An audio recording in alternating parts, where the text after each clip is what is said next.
Welcome to the New York Business Leaders Podcast, presented by the Coyle Group. We interview the most interesting and influential business leaders in New York and hear their stories of success, challenges, and lessons learned while building their businesses and personal brands. New episodes drop weekly, so please be sure to subscribe to get updates in your favorite stream. Without further delay, here's your host of the New York Business Leaders Podcast, Gordon Coyle.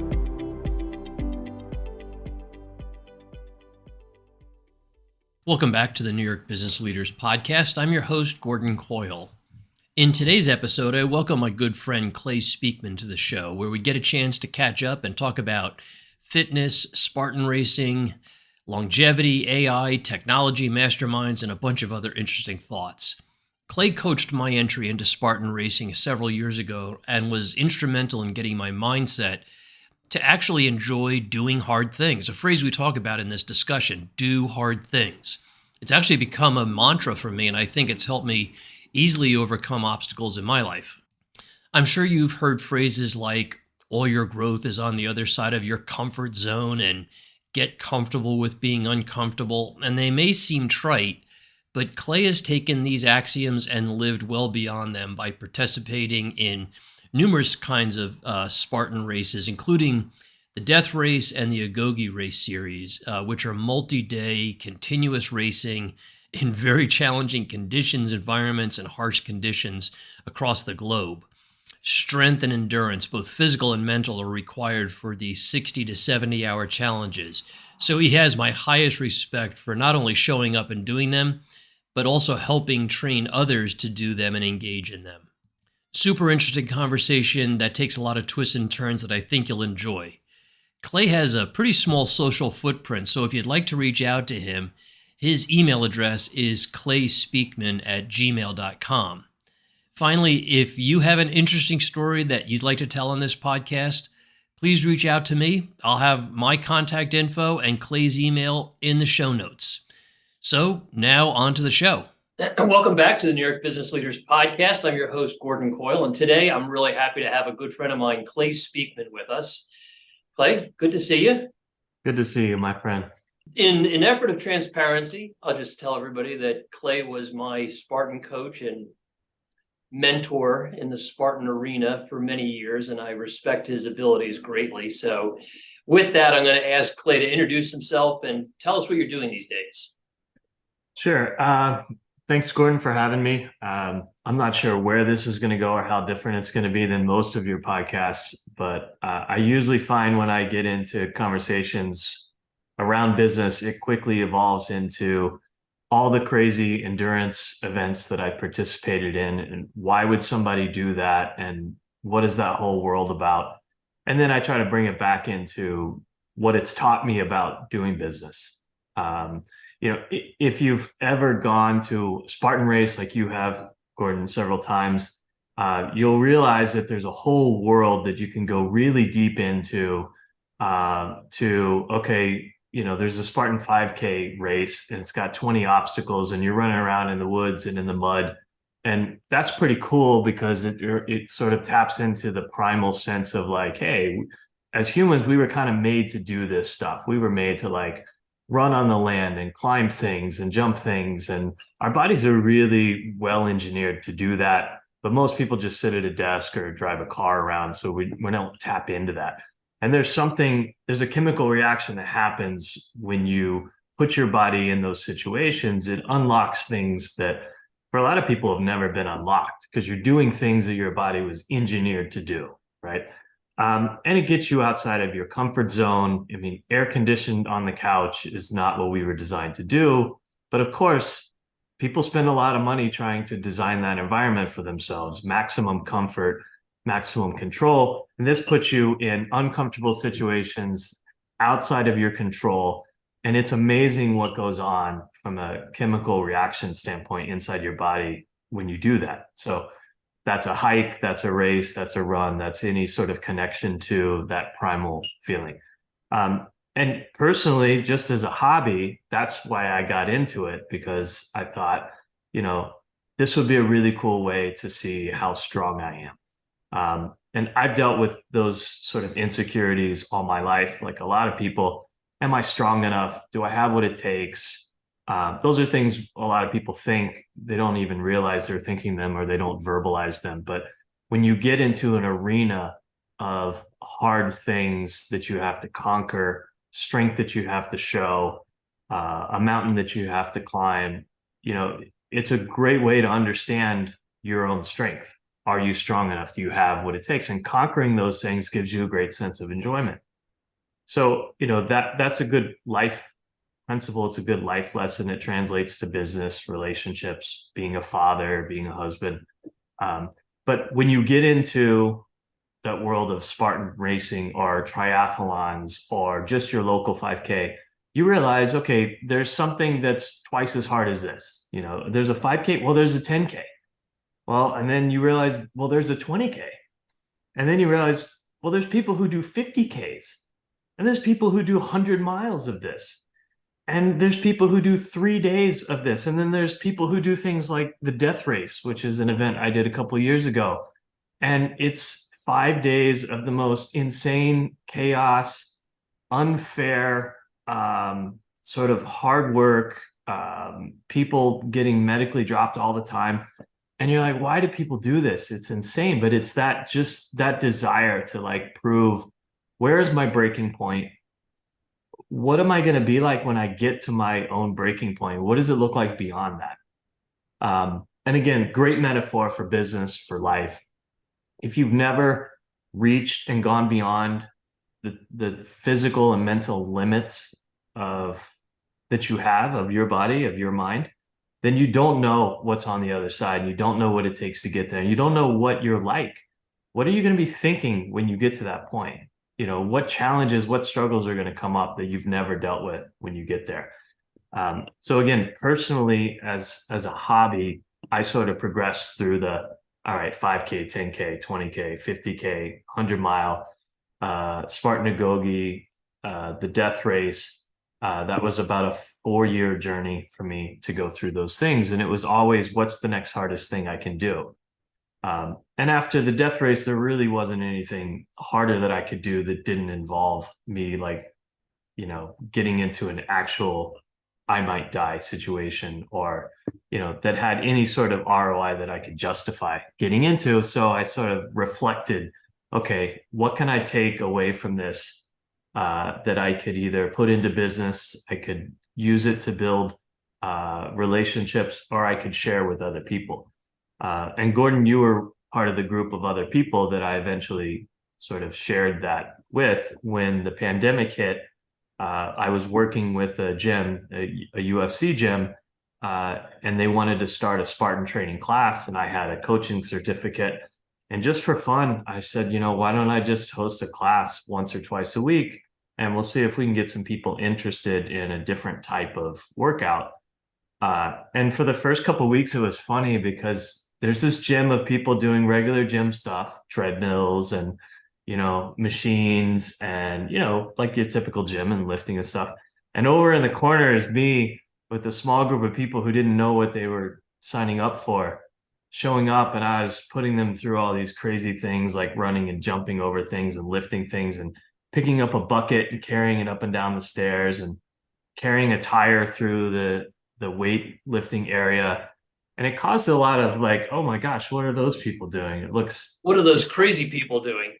Yeah. And so most people are like, oh, that looks stupid. Why are those people doing that? But some people, you included, were like, hey, I'll go check this out. We eventually had like a significant group of people, probably it was by far the biggest class at this big gym. We're coming twice a week to test the limits of functional fitness and problem solve together and try to navigate things that they had never done before. And it was great. And then the pandemic hit and everything shut down. And, we just dove into it further. Let's get outside. Let's go do this class on a mountain. Let's go do this class in a blizzard. Let's go do this class in 18 inches of snow, with our snowshoes on. And we really just sort of dug into it. And it was a lot of fun. And I was able to give back a lot of the lessons that I had learned doing extreme events around the world into my local community and built a lot of great friends. And it was sort of that moment in time where there's not a lot of other things we could do. Right. So that became our lifeline to social connection, to physical fitness. We talked about sleep. We talked about nutrition. We talked about doing hard things on purpose, which is sort of our mantra, which is the Mm-hmm. opposite of what most people run towards. We talked about embracing the suck. Um, and if the only thing people got better at is doing a Spartan race or hiking a mountain or lifting a bucket, then they missed the whole point, because the point was to get better at life, to get better at anything that was hard in life, to get better at challenges, to get better at relationships, to get better at discipline. And all those things are the things that people are trying to do, to get better at their job. They want a new promotion. They want their business to go well. They want to figure out how to buy the vacation house, on their budget. They want to build the retirement fund. You can do all those things a lot better if you understand, how to tackle hard challenges instead of running away from them, and how to use your own strength to do things, how to identify what you're good at, what comes to you in the form of strength versus the things that are difficult and hard for you to do, and how to get through those. So, the purpose of doing an extreme endurance event like the death race, or pick a 5K or an Ironman or any of these races, that the best outcome is not to get better at doing that type of race. The best outcome is to get better at operating in life. And then translating that back to business, relationships, being a husband, things like that, which just boils down to doing hard things on purpose. Yeah, and I think that if I learned anything during our time before and after and during the pandemic, was really welcoming the challenge, welcoming doing hard stuff that, like you said, most people want to avoid. They don't want to feel that discomfort. But, when you're not forced, but when you're kind of encouraged to jump into icy cold water or trudge through a swamp or be up to your neck in mud, it's uncomfortable. It's not pleasant. It's hard. But when you revel in that, you kind of have a different mental attitude and not only attitude, but aptitude to take on challenges in the rest of your life in a much more confident way, I think. And I think that's one of the big takeaways that I've really enjoyed about that whole experience and continue to work on today. Yeah, and that's, being comfortable, being uncomfortable. That's the mindset of embracing the suck instead of avoiding the suck. By most accounts, we're about to enter a recession, whether you want to say it's coming sooner or later. It's probably coming. And a lot of people are going to get in hard situations, uncomfortable situations, situations that are going to impact real change in a lot of people's everyday lives. And there's two types of people: the types of people who embrace that, take advantage of the opportunities that come, or they run from it and they have a mindset of being a victim. It's not fair. I can't do anything about it. It's just how it is. Those people rarely win in these situations. But if you look at historical trends, when there's a recession, there's a downturn, there's a high correlation to new businesses that take off, that get started, they get created in these periods of time. It's a fertile ground for new ideas, new projects. And those people primarily are the ones taking advantage of the situation. They're overcoming the challenge on purpose, not trying to ride it out as a victim. Yep. Disruption is an awesome time for opportunity. Yeah, it's easy to have a good business when everybody else is having a good business. Well, it's easier. I'm not saying it's easy, but when you get down into everyone's cutting budgets, everyone's laying off people, everyone is sort of closing up, or only focusing on internal projects, it's easy to say, oh, I can't do anything about it. It's just the way it is. But the great leaders who are comfortable with that uncomfortable challenge, they'll figure out a way to have a lot more opportunity than they had before. Mm-hmm. So I operate two companies, both of them in technology, and we build uh, private social media platforms for what we call private communities. And communities are any group of like-minded people who are part of a membership group, or they are doing business together for the purpose of trying to get better together. And we help them understand that there's content that they want to consume, but they don't want to consume it on public social media channels. There's discussions they want to have, there's resources they want to share. And there's a lot of great technology that can help people extract value out of the groups that they want to belong to. But there's a lot of downfalls with technology at the same time. There's a phenomenon called, the Facebook conundrum, which is Facebook's great at helping people share information to each other, but it's also really terrible for mental health because you're bombarded with lots of shots of dopamine that don't satisfy you. Your attention span, draws down, and it's not just Facebook, it's all the other social media channels you can put in here. And then combine that with the Facebook and all the other channels, they have aggressive advertising markets, and budgets to hit. So they're bombarding you with a bunch of information that you didn't want, that you're not looking for, because they have to monetize you as a user because you get a free service. So, you have to understand that, and AI is just going to make that even worse. It's going to be, some AI effects are going to be more intrusive, some AI is going to be more helpful. So how do you navigate that? But every single day is a challenge in my business, just like your business and most other businesses. And how do you get the best product to the right people? How do you build value?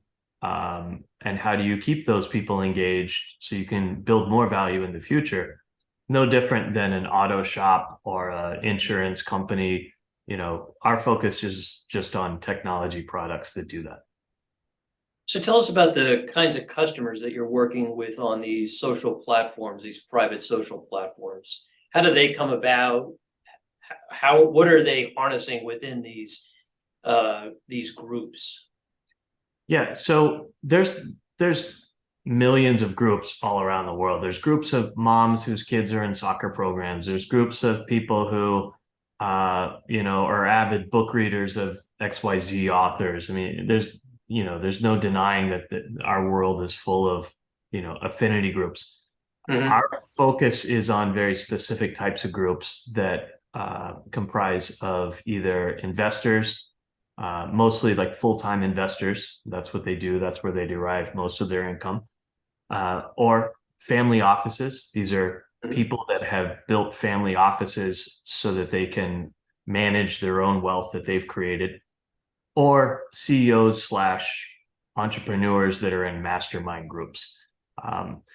And that's just a very specific client that we work with. Typically, they have a high net worth.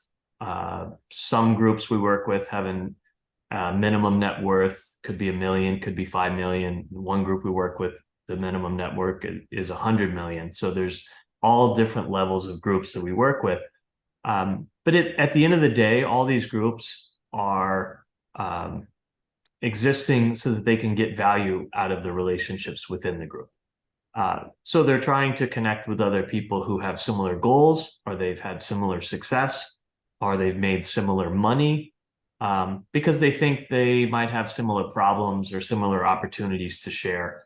And in large case, we see that is if you are a founder of a business and you've had some financial success, you might have problems or opportunities that are very similar to other founders of other businesses who've had similar success. It's just a way to help people find other people that can create the most amount of value for them.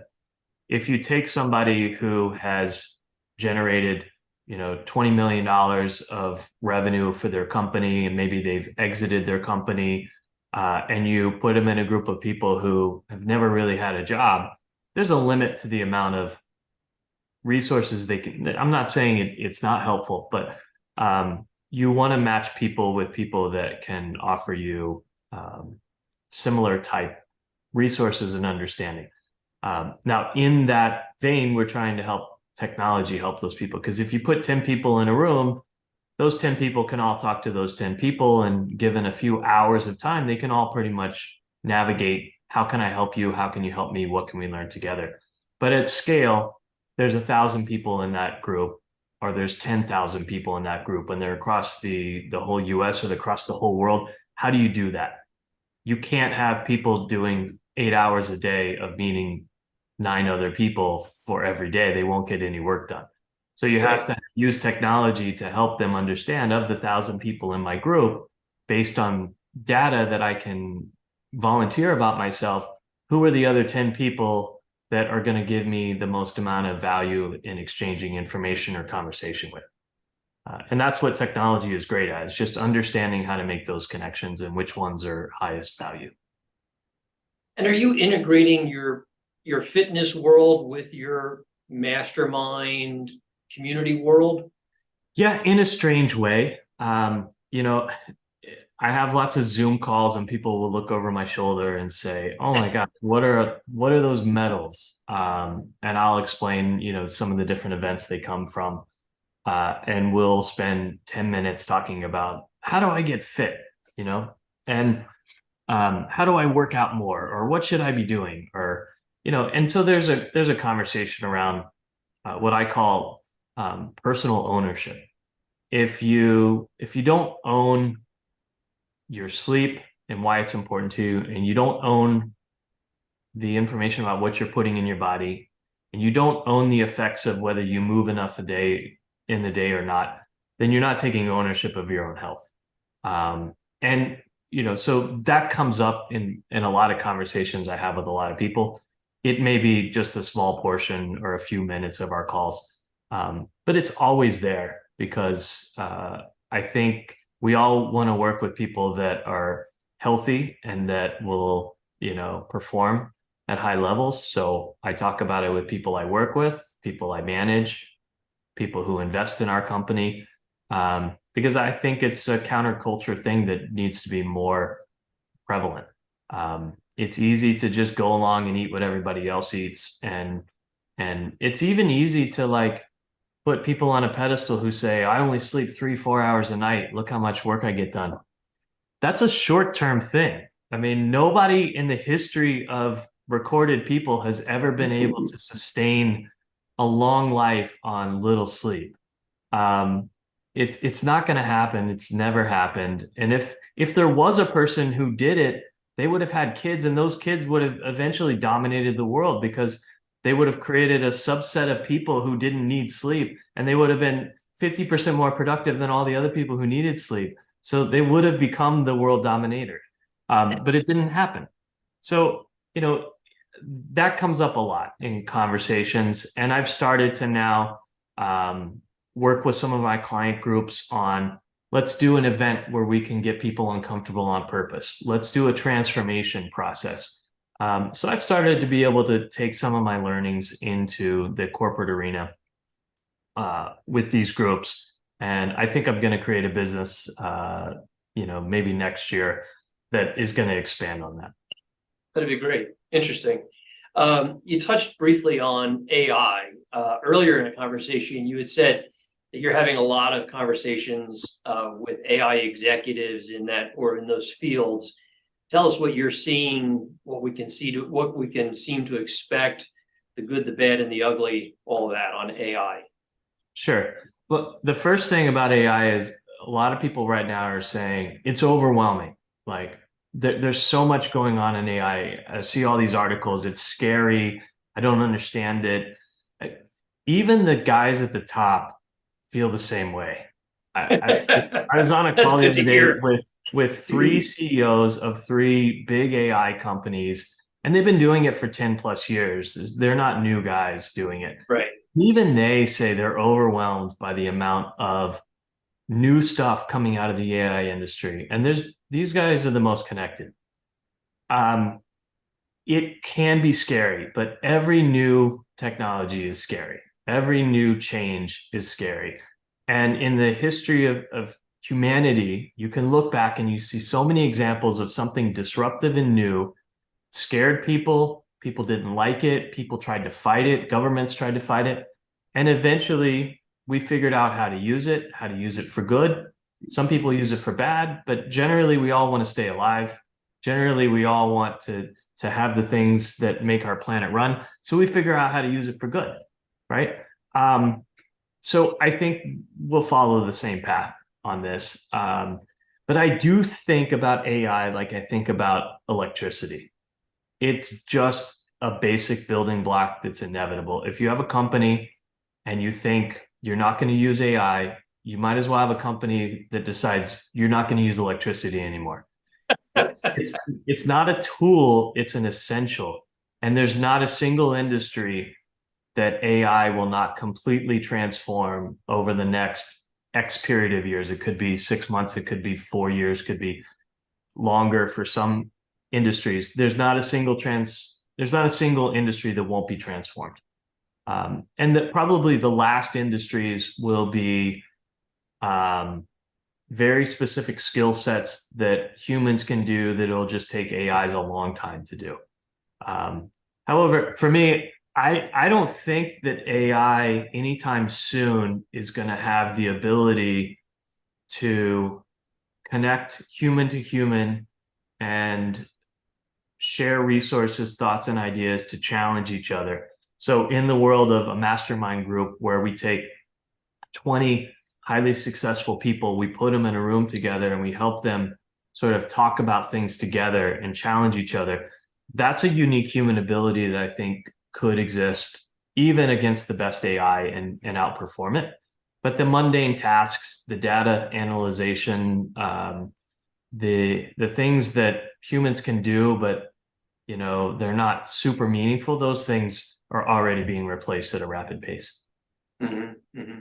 Yeah, I saw a news story about AI being used in analyzing CAT scans and how they were able to pick up on, I think they were CAT scans, breast cancer, spots on a scan that a radiologist just didn't see. There were patterns that became evident to the AI model that the human eye just didn't pick up on, and they were able to spot potential cells that were then going to turn into cancer cells in the future. And I think it had something like an 88% hit ratio of being correct. So even at a very highly technical level, those sorts of things are aided by AI. What do you say to people who think AI is going to replace them and their jobs?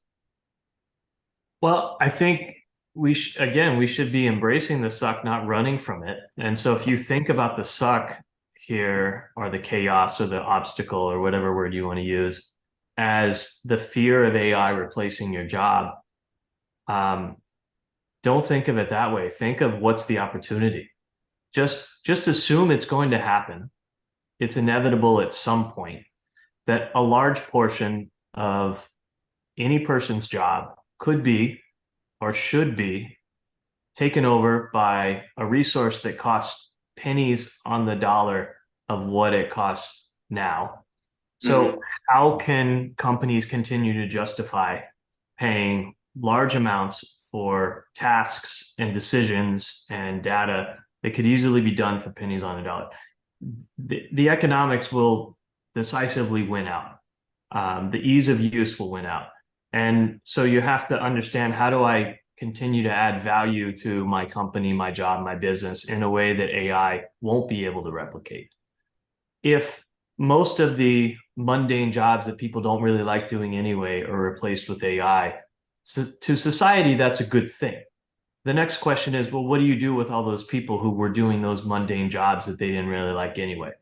Well, you can either find the ability to give them things that they do care about doing, or then you get into a conversation about, well, maybe there should be some AI tax that generates revenue that we can pay universal income to people who just decide they just want to stay at home and not work.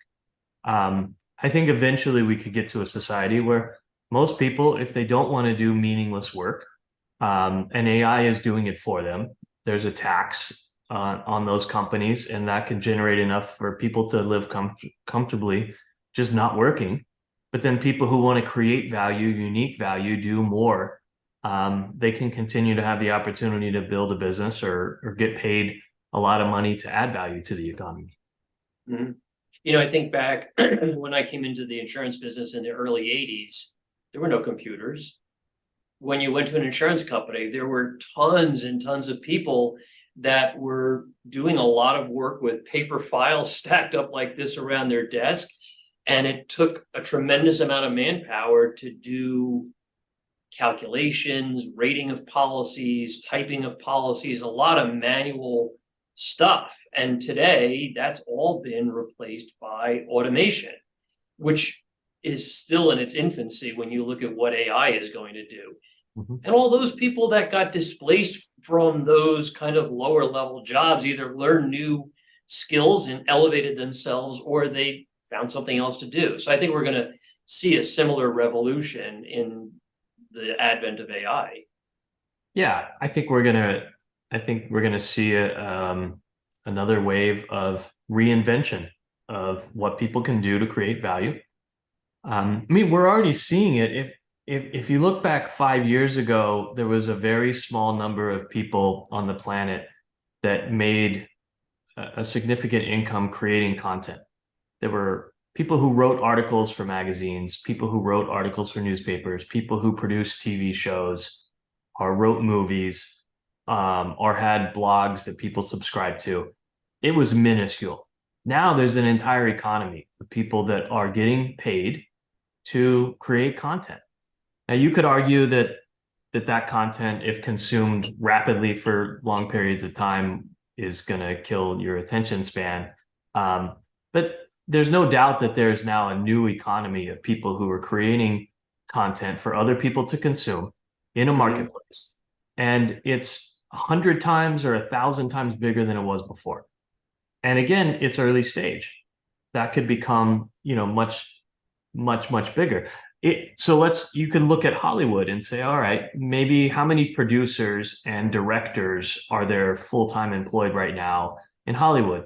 I don't know, there's a few thousand maybe, or maybe there's 10,000. But AI is going to let you, Gordon, go home tomorrow and think of a really cool idea and input it into a Stable Diffusion or their next version that they're coming out with. And, within a few minutes, have a full production of a movie that shows that idea. Yeah. You can now become just as powerful and just as, potentially successful as a Hollywood blockbuster movie. That's power of that every individual can have if they want to express it. And it creates a lot more interesting content for me to consume as a consumer. Now, it could overwhelm the consumer market, but it means that you don't have to have $1 million budget and be a director and producer to put content out there that people might want to watch and enjoy and see. That's just one example of a transformation that I think it's inevitable. There's nothing that's going to stop it. Yeah. I mean, even on a very smaller scale, myself, I create content like this, like video, like written content. And I often will turn to Chat GPT just to get the wheels turning. And I don't use the content specifically that GPT produces, because I don't know how accurate or valid or if there's copyright concerns in it. But it gets me in the right frame of mind to say, oh, these are the 5 things I've got to talk about in this article or this video that I'm putting together. And yeah, I could have done that in the past using just Google search, but that might have taken 30 minutes instead of 30 seconds. Yeah. Then magnify that on a much larger scale, like what you're talking about. And it's fascinating. Yeah. And it's crazy to think about where AI could go, because again, it's like electricity. It's not like saying, oh, it's not even like saying it's the internet. The internet is a tool that we define by, oh, I can get on it on my phone, I can get on it on my laptop. We sort of have a defined sort of space that the internet fits into. But one of my friends in AI said the other day, there was a time when people had to access the internet on a DOS basis. They had to type into this screen with, characters, and that's how they got information back out. There was no visual interface with the internet, right? And that's where AI is right now. It's a 1970s version of the internet. And think about how crazy that is, because it's going to take 10, 15, 20 years, and AI is still going to be getting better. And it's going to accelerate faster than it is accelerating today, which is already insane. People can't keep up with it. But we're in the early days of AI still, even though it's been worked on for a long time. And the applications of how it gets used, and even how we think about using it. Typing things into a computer is right now for AI is like the very first internet when nobody knew how to use it. It's going to get so much easier, so much more exciting, so much better, and it's just going to become a part of how we navigate everything in life. Yeah, I heard somebody say that it'll replace Google search, which frightens me because we get a fair amount of business from search results. So now there's got to be a way to tap into that. I still think that AI will be able to give you answers to problems, but if you're looking for that person to deliver you that solution, there's still going to need to be that kind of connection between people. And whether that's done on Google or YouTube or some AI aided search platform, it'll be there. At least I have my fingers crossed. Yeah. I do think most companies need to think about what their AI strategy is. That's the first step. Do we have an understanding of how AI is going to affect our business? And do we have an idea of how we can use it to further our business? If you haven't figured out those two things, or even started talking about those two things, I think you're doing a disservice to your company. You need to know from some educated person, how's it going to disrupt my industry? What kind of challenges and opportunities is it going to put in my industry? And what can I do to stay on the upside of it instead of being left behind? Because if you're not doing it, chances are your competitors are, or one of your competitors is, and that's all it's going to take. Because if nobody else gets on it and they get on it quickly, they're going to outpace you. The good thing about AI is it's fairly ubiquitous. It's not a high bar for a lot of companies to access. It's not that Chat GPT costs $100,000 a year and only one of your competitors is going to make the investment and everybody else. It's very ubiquitously available. So there's really no reason you shouldn't be, getting involved at this point, because it is so cheap right now. There's lots of AI products out there that are expensive, that are tip of the spear. And maybe those are right for some companies, but you need an educated AI sort of advisor. And there's going to be a growing field of people who are AI advisors, who advise companies on what's going on, how it's going to affect their industry, what it looks like. And I'm starting to meet more and more of them as well. And I think that's going to be a new C-suite position that every company needs to have, just as important as the CIO and the CFO and the CEO. Is you have to have somebody understanding how to use AI.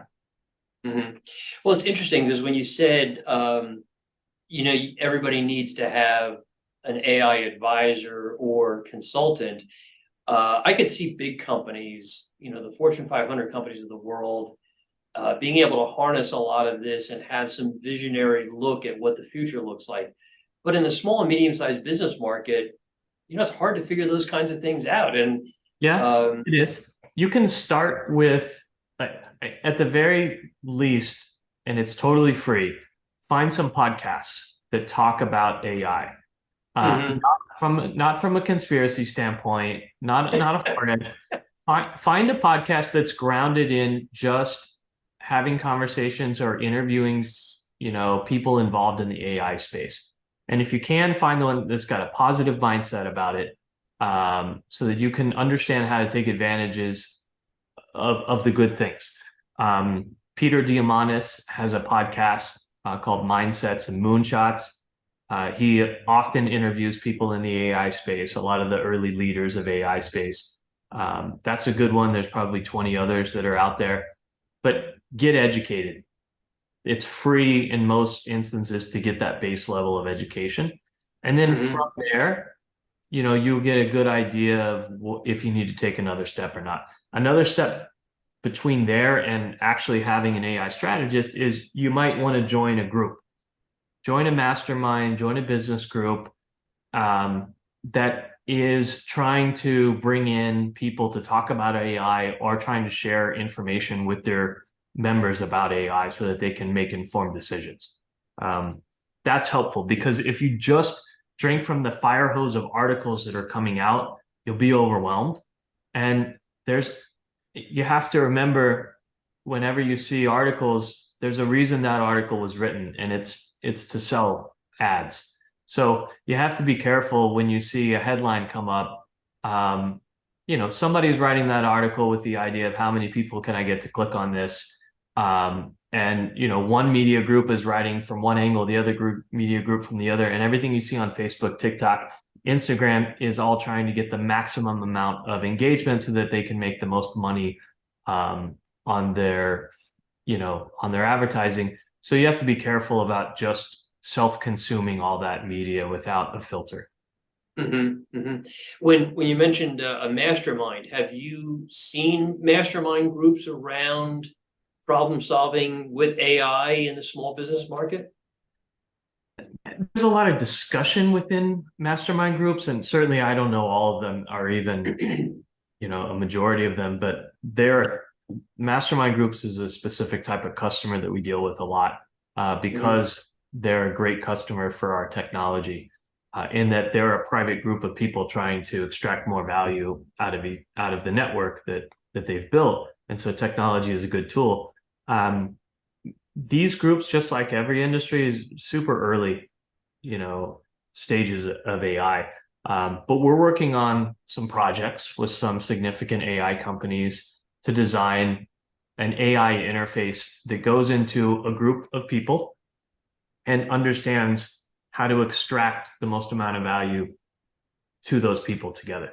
And I think that's a use case of AI that I'm really interested in, is if AI can effortlessly grab trillions of data points from all over the world. I mean, it can, essentially grab every known data point that's publicly available. Within a certain, like ChatGPT is only grabbing data from like 18 months ago and before. It doesn't know what happened in the last 18 months. But eventually that'll be, 12 months, 6 months, and eventually it'll be yesterday. But right now it has a blind spot to what happened in the last 18 months. So you can't ask it details about what's going on in the war in Ukraine right now. It will only know what's happened before. But if you take that and you marry it to the idea that there is also private data that's only known to some specific groups, companies, their own customer data, membership groups, the own information that they know about their own members, discussions that those members are having with each other, and you allow AI to have access to the private data that only one company or only one group has, and then you ask it to use that information compared to all the other information that it knows, and to bring you an analysis of what's going on that's different in your group versus everyone else. Any company who can tap into that and say, hey, what's going on with our customers? This is our private data that we should be paying attention to, that's different than all the other data that you know. That's a really great first sort of problem to put to AI that any company could probably benefit from, because the people that work at that company, they don't have the ability to do that. Even the best analyst is going to have a fraction of the ability that an AI program could understand and answer to that question. So yeah, ChatGPT is a fun experiment, but I think it really gets powerful when you allow it access to private data and you ask it to give you an analysis between that private data and everything else it knows. And then when you kind of flex that within a mastermind group of multiple people doing the queries and the research and the conversation between themselves and in a live kind of way, you could draw some enormous conclusions or thoughts around how to steer a company or how to steer a group of people. Yeah, I mean, the AI is purely making those connections based on logical data, right? It doesn't have a bias to what people should do or what's interesting or what's not. Every one of us does as a human. We have our own biases to interpret that data. The great thing about the AI is it's just sort of giving data back based on what it thinks is most valuable, most unique, most interesting, and most likely to succeed. So it can do it at 100 times the speed and depth that we can do it, and it has no negative or positive filter into a bias. And that's really exciting to me because as humans, even the best of us, we do ruin and mess up a lot of things because of our own biases, whether we know them or not, our own limitations, our own fears, our own, um, you know, Our own history. our own history, our own insecurities, our own, and those are things that if we could get out of those things, if we could negate those things and sidestep those things, we all look back at our careers or our times as being fathers, brothers, sons, that we know that that would be really helpful to get that stuff out of the way or have it not influence the things that we do. And AI used correctly is going to be delivering value back void of those things. um, that's assuming you're not, sold on the idea that there's a 5% chance that AI will completely destroy everything anyway. By the way, some of the smartest people in AI do acknowledge there is some percent chance that it will completely destroy everything. Yeah, I've seen that. We know and love. And they may think it's 1% or 5%. I haven't heard anybody who's really knowledgeable say it's more than a 5% chance. There's plenty of doomsday people who say it's a 100% chance it will destroy everything, but it's much more likely, from what I hear from my friends in the space who spend all their time in the space. I'm step away from that. Much more likely that AI at its highest level form will just be really bored with humans because we're not that interesting compared to other AIs that it can spend time with. So Yeah. I think that's everybody I know who knows a lot about it says that's probably the most likely scenario is AI will just sort of concern itself at the highest level with other AIs. And we will just kind of be another form of people of intelligence, really, that's sub-level to AI and that it's not really that concerned with. Interesting. So we started the conversation around physical fitness and doing hard things, and now we're talking about AI and how that's going to change the mindset of a lot of things in our future and society. And we're kind of running out of time, but I wanted to see if you had any final thoughts on the blending of those two, kind of the technology side of life and the do hard things side of life. Yeah, I mean, the time we live in is the most exciting time we've ever lived in. And that's been true for people for hundreds of years. Tomorrow is going to be more exciting than today. And the question is, how long are you and I and other people going to be around to enjoy that and experience that? Longevity of life is going to get better with technology. We're already seeing lifespan increase from 50 years ago, from 100 years ago. But health span is still going to be a personal choice. You might be alive till you're 100 or 120 or 150, but how healthy you are today, how healthy you're going to be in 5 years is still dominated by your daily choices of how much you sleep, how much movement you give your body, the input of things that you put in your body, food and hydration. And to me, that's the biggest challenge everyone faces is, are you going to take ownership of your own personal health?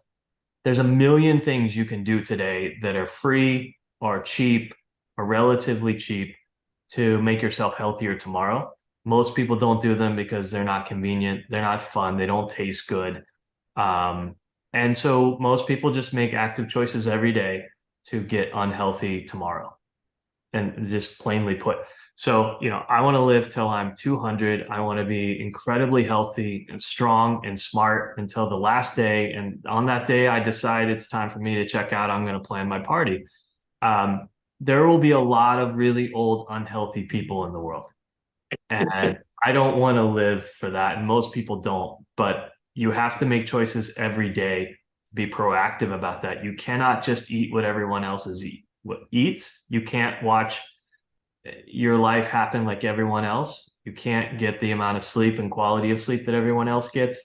If you're going to be average, you're going to be just unhealthy for the majority of your life, because that's the average of people on the planet today. I agree. And I think that's a good way to end it.